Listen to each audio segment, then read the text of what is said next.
හරිද? මේ ඊළඟ ගාන 43.17 බෙදීම 8.931. ඕක ඉතින් හදුවොත් කොහමද? p සමානයි 43.17 බෙදීම 8.931. log කියන එක දාන්න.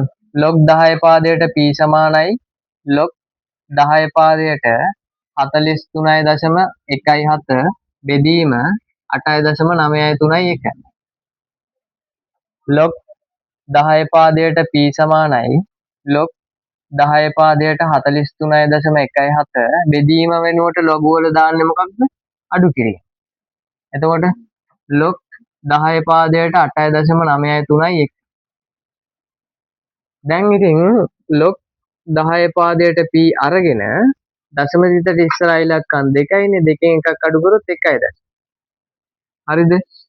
මෙතන දශම තිතට ඉස්සරහා ඉලක්කම් 1යි. එතකොට එකෙන් එකක් අඩු කරොත් 0.0.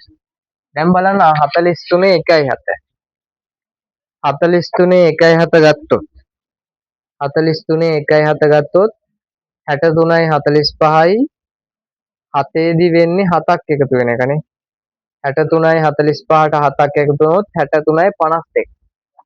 63.52. 89.3යි එකත් බලන්න. 89.3යි එක ගත්තොත් 95.02 0.9 89.3යි එක. එකෙන් කරන්නේ බිඳුවක් කියලා. ඉතින් අරකමයි. 85 89.3 කියන්නේ 95.09. 95.09 සමානයි log 10 පාදයට p සමානයි මේ අඩු කරන්න. 2න් 9ක් අඩු කරන්න බෑ. 12න් 9ක් අඩු වුණොත් 3යි.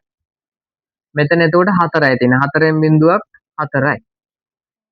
3න් 5ක් අඩු කරන්න බෑ. 13න් 5ක් අඩු වුණොත් 8යි. මෙතන එතකොට 1යි මේ 5යි තියෙන්නේ. 5න් 9ක් අඩු කරන්න බෑ. 15න් 9ක් අඩු කරොත් 6යි.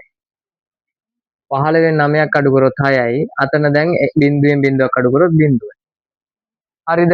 දැන් ඇන්ටි ලොග් කරන්න ඕනේ. ඇන්ටි ලොග් p සමානයි 0යි නම් එකක් එකතු කරන එක කියන්නේ. එතකොට තිත 1යි. බලන්න 6843 කොහෙද තියෙන්නේ කියලා. 6843 තියෙන්නේ